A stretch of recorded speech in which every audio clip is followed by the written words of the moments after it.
Bonjour, bonjour. Aujourd'hui, je vous propose une petite recette de glace rhum raisin au compas coquelite à la sorbetière. Donc, vous allez voir, hein, c'est facile à faire. Perso, je préfère la plombière, mais que ce soit ma mère, Chouquette, son conjoint, ils aiment tous rhum raisin. Donc, je vais mettre la pâte de mélange.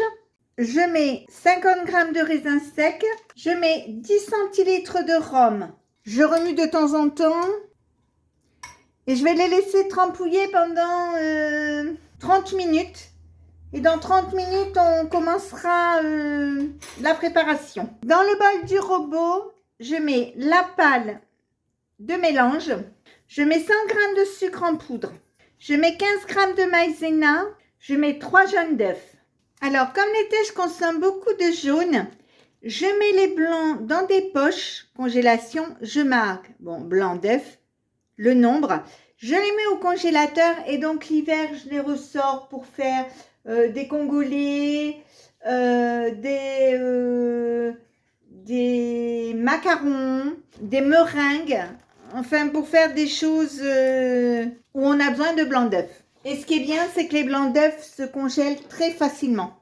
Je mets 500 g de lait, je mets le compas coquelite, je mets le couvercle, le capuchon, j'appuie sur ce bouton, j'appuie sur programme et je mets sur programme 17 qui est crème anglaise et crème pâtissière. Donc vous voyez 10 minutes 80 degrés, vitesse 2, je mets en route et on se retrouve dans 5 minutes parce que je vais vous montrer quelque chose.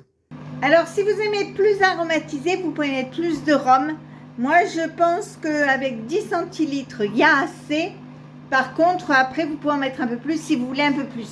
Donc, je vais prendre une passoire, un bol. Je vais passer mes raisins secs, les mettre de côté jusqu'à demain, récupérer le jus et c'est là que je vous montrerai avec la préparation. Il vous reste 5 minutes 10. Vous levez le couvercle, vous prenez le rhum de macération des raisins et vous le mettez dans la crème et vous laissez finir le cycle. Alors, vous allez me demander pourquoi je mets le rhum à mi-cuisson. Tout simplement parce que j'ai déjà eu des problèmes où ma crème a tourné quand j'ai mis tout de suite d'entrée l'alcool. Alors, c'est peut-être un hasard.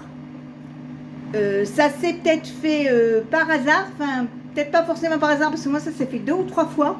Et je me suis aperçue qu'en le mettant à mi-cuisson, ça allait beaucoup mieux et il y avait beaucoup moins de problèmes. Donc maintenant, j'opte pour ça. Après, vous, si vous voulez le mettre tout de suite, vous pouvez.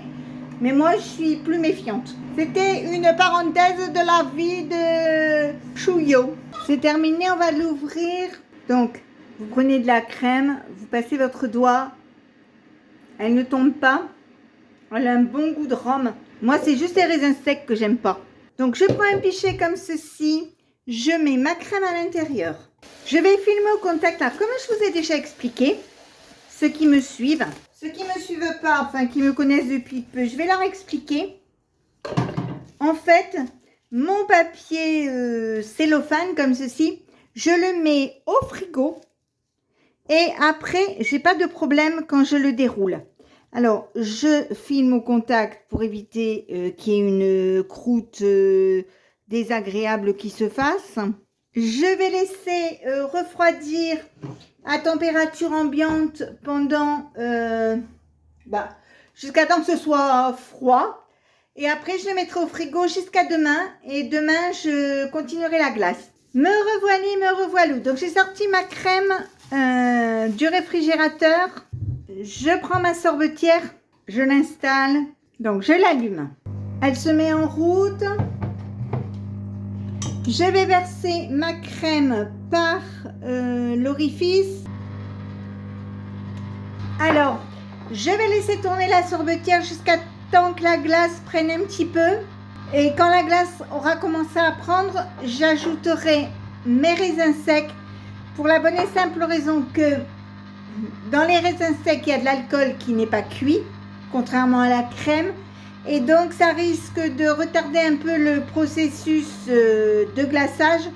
Donc, c'est pour ça que je les mets quand la glace elle est un peu prise pour aider à la prise de la glace. Donc, on se retrouve quand c'est pris pour mettre les raisins. Et après, on verra la fin de la glace. Donc, ma glace a commencé à prendre forme. Je vais mettre mes raisins. Et je vais laisser finir le cycle jusqu'à ce que la glace devienne résistante. Donc, on se retrouve tout à l'heure pour voir la glace terminée. C'est arrêté, on va l'ouvrir. Voilà. J'enlève la pâle, je mets la glace. Alors, je mets la glace dans un tupperware. Donc maintenant, je vais la mettre au congélateur jusqu'au moment de la servir. Et donc, si cette petite recette vous a plu, eh bien, n'hésitez pas à mettre un j'aime, un commentaire ou tout simplement à vous abonner à ma chaîne. C'est facile, c'est rapide, ça coûte rien et ça fait toujours plaisir. Alors, comme on me l'a déjà demandé, voyez, voilà les références de la sorbetière. Je l'ai trouvée à Amazon. Mais vous en trouvez ailleurs, hein. Je pense que Cdiscount doit le faire. Vous en trouvez peut-être dans les magasins. La Grange, je crois aussi que c'est une marque Intermarché. Je ne vais pas vous dire que c'est sûr à 100%, mais il me semble. Donc voilà, mais de toute façon, avec une autre yaourtière, ça marche très bien aussi. Hein. Il n'y a pas de problème. Sorbetière. Merci Chouquette. C'est pas une yaourtière, c'est une sorbetière. Bravo, hein. Voilà, bon, des fois ça arrive hein, qu'on se trompe. Hein.